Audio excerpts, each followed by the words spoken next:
Milan Sharma has got this exclusive data for us where there has been a rise in COVID positive cases among students, among children who after schools have reopened. But there are states as well where it has shown a negative trend. It hasn't really shown any of much impact as well. So that is a interesting data that has come forth. Thank you so much, Milan, for all the latest. Now remember, it is important that this data has already come. This is while even United States of America decided to open its schools, and then children started to come positive. Across the countries in the United States of America, while that has become a trend, what is the status in India? Remember, schools are reopening in India from the 1st of September. Can India take a lesson on this global pandemic and repercussions being faced in America? Take a look.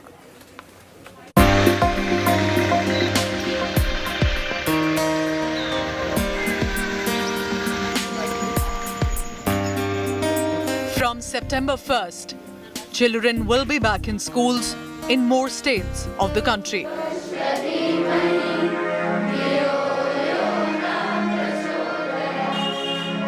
Schools are reopening for classes 9th to 12th in the national capital Delhi, classes 4 and 5 in Haryana, classes 8th to 12th in Telangana and Tamil Nadu, and classes 10th to 12th in Assam.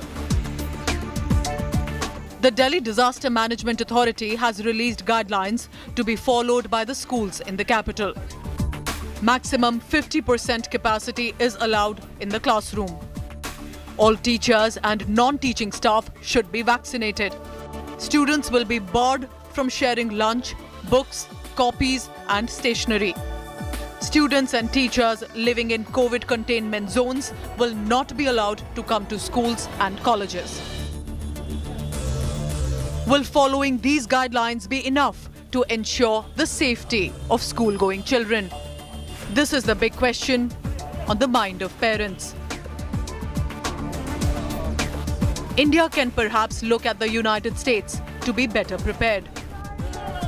The United States, that opened schools in mid-July, is now witnessing a surge in COVID cases among children and is battling. In June, the US, which is battling the Delta variant, was recording 10,000 COVID cases among kids. This rose to 120,000 in the week ending 12th August. This jumped 50% to reach 180,000 in the week ending 19th of August. It's a 300-400% increase in the number of kids. It also is reflective or reflects the fact that the kids are sicker because we've got a higher percentage of our COVID positive patients who need ICU care as well. Since early July, we've seen a steady increase in the number of cases, and we've also seen an increase in hospitalized children and adolescents as well. It is considered a fourth wave here, and it's due to the Delta variant, plain and simple. The Delta variant is the most contagious variant of COVID yet known. The surge in COVID cases have prompted many schools in the worst-hit southern states to make masks mandatory. The mask mandate, well, it kind of makes the school safe. I didn't really like the virtual school, even though I had to go through it. So even though we're with the mask, it kind of gives us, it keeps us safer in school, and we're able to actually go a physical learning, which I think it's a better form of learning. So if I have to wear a mask to learn, then I'll wear a mask. Waited several days. Anthony Fauci, the US's top infectious diseases expert, has backed allowing anti-COVID vaccines for children below the age of 12 once regulatory approvals are granted. This, he believes, would help in containing the Delta spread. Has India seen the worst of Delta, or is the third wave coming? The jury is still out on that. Bureau Report, India Today. So what are the possible risks involved if students start heading back to classrooms and to start again with how the schools have been earlier? Let's take a look one by one on possible risks. COVID appropriate behavior will be tough for students. Remember, that is the biggest concern. How possibly can you keep them restricted? With adults vaccinated, children will now be vulnerable because remember, the children vaccine is not yet out. Number 3, children can become carriers. So even if they do not have a direct impact, if there are senior citizens, grandparents or vulnerable parents in the house health-wise, they can then get impacted.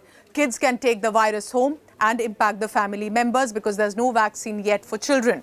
No vaccine available, and that perhaps is a concern that has come from the parents, that until the vaccination comes, they may not be ready or yet prepared to want to send their children to classrooms yet again. But what is the good news? The good news is that in the national capital, Delhi, numbers have started to come down. There's been a 0 death in the past 4 consecutive days, and in the past weeks as well, numbers have dipped in Delhi. On August 30th, there were only 20 cases. If we go back on August 29th, only 31 cases in national capital. August 28th, only 29 cases, and a day prior, only 45 cases. Now remember, these are not just numbers, these are individuals who've been affected, but definitely the numbers have come down, and that is one of the reasons after the Delhi Disaster Management Authority decided to give a recommendation to the Delhi government that schools may now be finally reopened. All right, I want to go across directly for a discussion. I'm joined today by young students who are all set to return to the classrooms. I'm also joined by an expert panel. First, Praneeth Mungle, he's the trustee of the Sanskriti Group of Schools, a very prestigious educational institution in the national capital, Delhi. I'm also joined by Dr. Sanjeev Bagai, he's the chairperson, Nephron Clinics. He's been throughout the past 1 year constantly giving us his expertise, and especially with regard to children. He's also, of course, a pediatrician, therefore he understands what precisely the children do go through. I want to first go across to Praneeth Mungle, because as a trustee, I want to first know, sir, has the Sanskriti Group of Schools decided to reopen? Because the Delhi government has said the private schools have their own individual discretion to open up. Is your school deciding to open up on the 1st of September? With just a small clarification, the organization I represent is based in Maharashtra and our institutions are based in Pune. All right. So I'm happy to give the views on whether the decision is right now. And the answer is that we have reached a stage where the risks of keeping children out of school is going to outweigh the benefits of keeping schools shut, because in different places in the country, Delhi is a good example and is emblematic, where COVID circulation in the community itself is at a lower level. That is the first conducive ground for it. I think Dr. Guleria from AIIMS had set a threshold of below 5% COVID positivity rate. So that's an important view, that one, even though of course your schools are primarily based out of Maharashtra, that they are prepared, and it is perhaps time for us to start. I also believe that there must be a sound source around you. Perhaps a television screen is on. If you could just mute that, because I can hear an echo. I am also joined by young students, 8th standard students, all set to return. I'm joined by Plaksha. She's an 8th standard student, and also Nadia is a student of one of the schools in the national capital, Delhi. I want to ask first question to you, Plaksha. Are you all set to return? Are you keen to return to your classroom? Is there at all any fear or concern that you have? Yes, I definitely miss my friends and I would like to meet them in person. But we also know about the COVID situation right now. So I would want to know that how will our schools keep us safe? And will we have to wear our masks? And what happens if any of our classmates or friends fall sick? Okay, I think that's a very fair question, and if Praneeth, you would like to elaborate on that perhaps is what the students would want to say. Do they have to wear a mask? What if they do fall sick? Should there be a doctor immediately on the call? So what, according to you, should the schools do so that we have children who are safe and encouraged to return?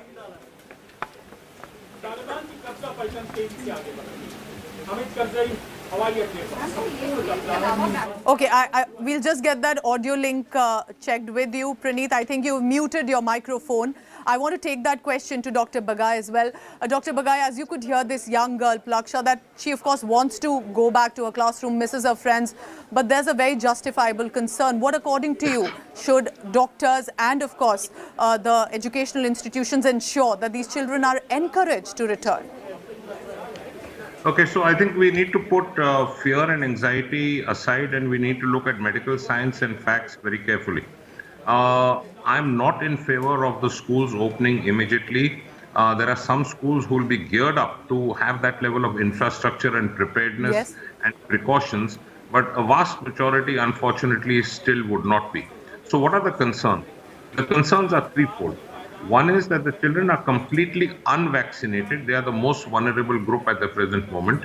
Whereas India has reached 64 crore vaccines today, the children vaccines still worldwide Yes. have just started being used in India. They have still not been approved to use for. Point number two is that at the present moment, most of the surges, including the fourth surge and wave in US and UK, is the Delta strain. It's perhaps the most contagious and the most infectious and most invasive respiratory virus ever known to mankind.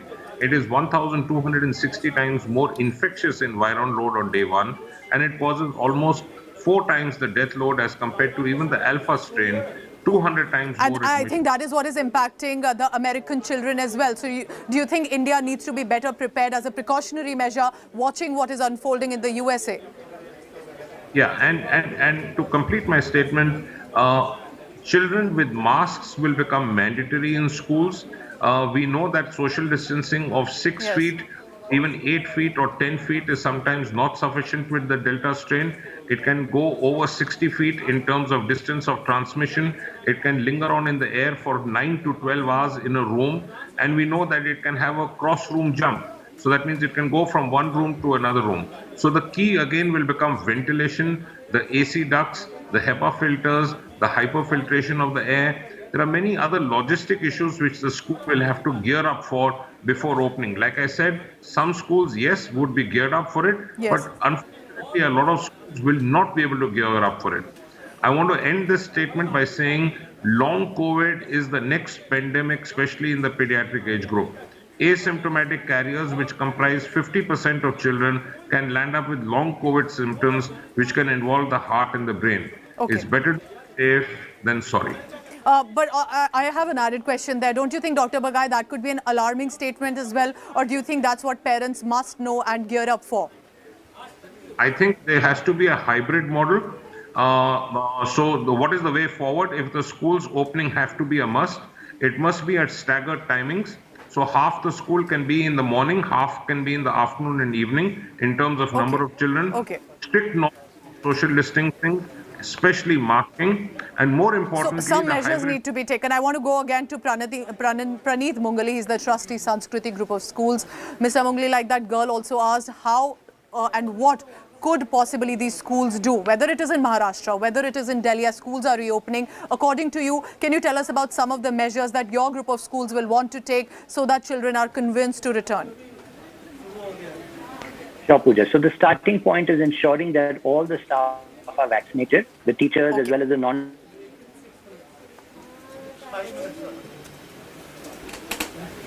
the parent community in case there is any vaccine.